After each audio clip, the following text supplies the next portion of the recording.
In late autumn 2025, the world's attention turned to Iceland's Reykjanes Peninsula, where nature unleashed a breathtaking and terrifying spectacle.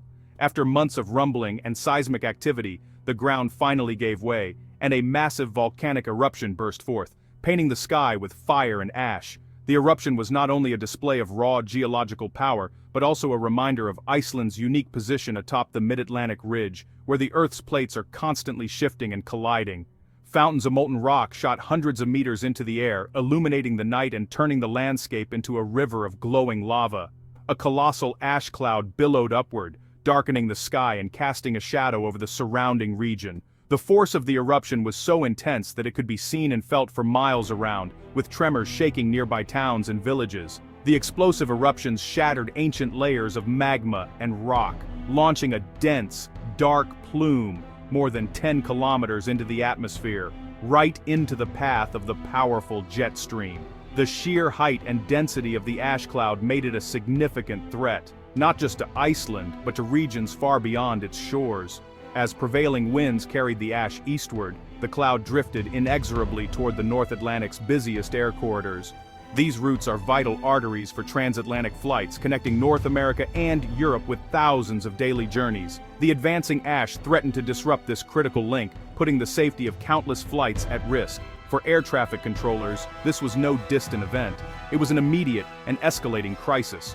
In control centers across Europe and North America, teams worked around the clock, monitoring the ash cloud's movement and coordinating with pilots to reroute or ground flights as necessary. The Volcanic Ash Advisory Center in London, responsible for tracking such hazards, issued urgent warnings as the cloud advanced with alarming speed. Meteorologists and aviation experts scrambled to update forecasts and provide real-time information to airlines and airports, knowing that even a small miscalculation could have dire consequences. The skies over the North Atlantic, usually a superhighway for global travel, were now threatened by this invisible and unpredictable hazard. Airspace that was once crowded with aircraft suddenly became eerily empty as flights were delayed, diverted, or canceled altogether. For travelers, the impact was immediate and deeply felt. Departure boards filled with delays and cancellations, while worried passengers crowded terminals, uncertain when, or if, they would reach their destinations. Airlines faced mounting losses as planes sat idle on runways, waiting for the skies to clear. Around the globe, news outlets broadcast dramatic images of the eruption and its far-reaching effects. The world watched in real time as modern air travel, a symbol of global connectivity, faced a sudden and powerful natural threat that no technology could simply overcome. The fiery spectacle in Iceland was just the beginning. The real story was unfolding thousands of miles away, in the skies above Europe and North America, where the consequences of the eruption rippled across continents and disrupted lives on a massive scale. The stage was set for a global aviation crisis, as the world braced for the full impact of Iceland's volcanic fury. A reminder that even in the age of technology, nature still holds the power to bring our most advanced systems to a standstill. Volcanic ash isn't soft or harmless. It's a cloud of microscopic, razor-sharp fragments of rock and glass, created in the explosive heart of a volcano. When a volcano erupts, molten rock shatters into millions of tiny pieces, each one jagged and abrasive. Each particle is tiny, but hard and abrasive, more like shattered glass than fireplace ash. Unlike the soft, powdery ash from your fireplace, volcanic ash is gritty, dense, and can even cut through materials it lands on. These particles can travel thousands of kilometers, staying suspended in the air for days or weeks. Winds can carry ash clouds across entire continents, affecting regions far from the eruption site and disrupting daily life for millions. For aircraft, flying through ash is like flying through a sandblaster. The high-speed impact of these sharp particles can cause immediate and severe damage to the plane's exterior. Ash scours cockpit windows, erodes wings, and clogs vital instruments, making flight dangerous. Even a brief encounter with an ash cloud can leave lasting scars on an aircraft, compromising its safety and performance. The fine dust can infiltrate ventilation systems, contaminating cabin air and posing health risks. Passengers and crew may breathe in these tiny shards, which can irritate lungs and eyes and even trigger respiratory problems. Visibility drops to near zero inside a dense ash cloud, leaving pilots effectively blind. Navigation becomes nearly impossible and the risk of accidents increases dramatically. Even the toughest aircraft are vulnerable to this airborne hazard. After flying through ash, planes require thorough inspections and repairs, grounding fleets and causing costly delays. The threat isn't just to the plane's exterior. Ash can penetrate deep into critical systems, engines can stall or fail as ash melts and fuses inside, while sensitive electronics and sensors may be permanently damaged. For aviation, volcanic ash is a silent, invisible enemy. It can shut down entire airports, disrupt global travel, and put lives at risk without warning. Avoidance is the only safe option. Pilots and air traffic controllers must work together to reroute flights, keeping aircraft far from the path of these dangerous clouds. The greatest danger volcanic ash poses is to jet engines. As engines suck in ash, the abrasive particles erode fan blades and, worse, melt inside the hot core. The molten ash fuses onto turbine blades, blocking cooling vents and choking the engine. This can lead to catastrophic engine failure, as seen in the infamous British Airways Flight 9 incident. No jet engine is immune. Avoidance is the only defense. When ash is detected, entire blocks of airspace become instant no-fly zones. The risk of engine failure at cruising altitude is simply too great. Where there is ash, there can be no planes. Safety demands absolute caution. The 20,000 sign Nattestaden of 25 eruption instantly drew comparisons to Eyjafjallajökull in 2010, which shut down European airspace for nearly a week. Back then, even low ash concentrations meant total airspace closures, costing airlines billions. The chaos of 2010 forced the industry to invest in better detection, forecasting, and risk management. New rules allowed limited flying in low ash zones, aiming for flexibility. By 2025, protocols were improved, but the new eruption's scale and speed tested them to the limit. The ash cloud was denser and spread faster, directly over the critical North Atlantic routes. Despite better forecasting and coordination, high ash concentrations still forced massive closures. The lesson, even with preparation, nature can outpace technology. The industry was better equipped, but not invincible. The skies fell silent once again. The ash cloud's arrival triggered instant chaos at major UK airports: Heathrow, Gatwick, Manchester. Departure boards turned red with cancellations, and terminals filled with stranded passengers. Staff struggled to keep up as information changed by the hour.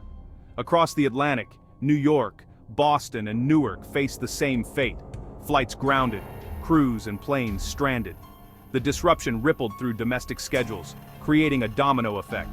No-fly zones expanded as the eruption continued, severing the North Atlantic air bridge for days. Airports became makeshift shelters for thousands. The world's busiest airspace was brought to a standstill by a distant volcano. The global network of air travel proved shockingly fragile.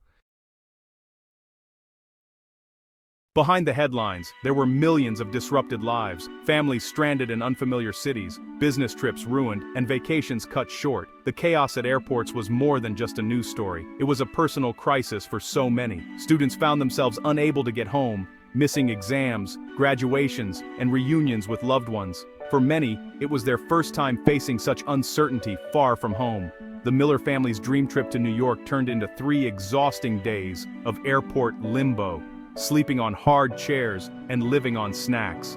Their story was echoed by thousands of families worldwide, all caught in the same web of delays and cancellations. Passengers lost money on prepaid hotels, missed out on concerts and events, and struggled to rebook flights.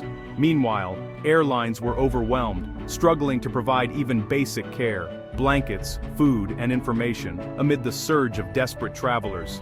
Hotels near airports filled up instantly, forcing many to sleep in terminals, on benches, or even on the floor, with little privacy or comfort.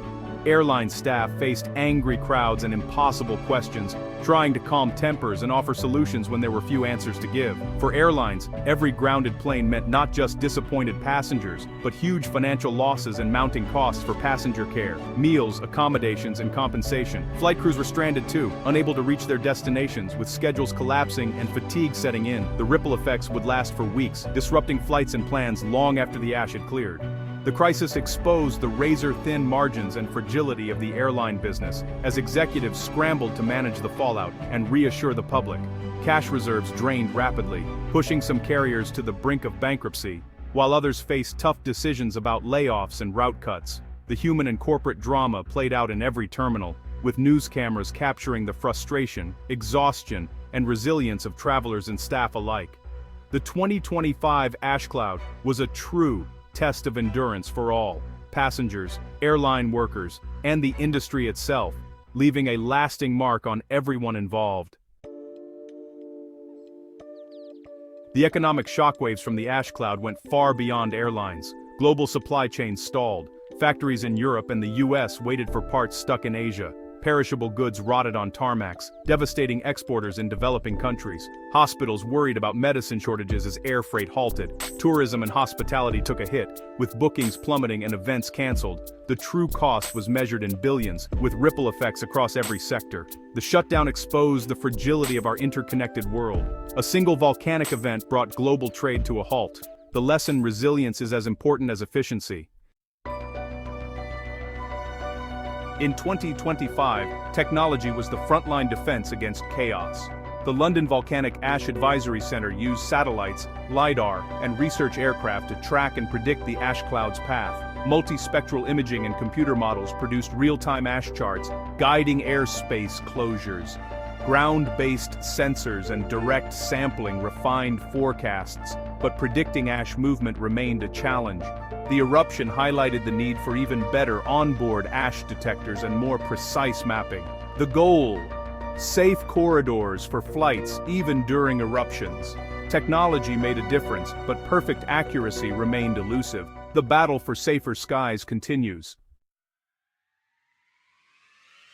The 2013 Hidsanixer Oman Painen Tofedepui 45 shutdown was a wake-up call. Nature's power still outpaces our technology. Building resilience means investing in better detection, forecasting, and international cooperation. Regulators, airlines, and engine makers must refine risk-based systems and standardize global procedures. Airports and airlines need robust contingency plans and better communication tools for passengers. Collaboration with hotels and transport providers can ease the burden on stranded travelers. We can't stop volcanoes, but we can learn and adapt. The goal is smarter, more flexible responses, keeping skies safe without total shutdowns. The 2025 eruption proved our world is fragile, but also adaptable. With each crisis, we get better at weathering the storm. The next eruption will test us again, but we'll be ready to keep the world moving.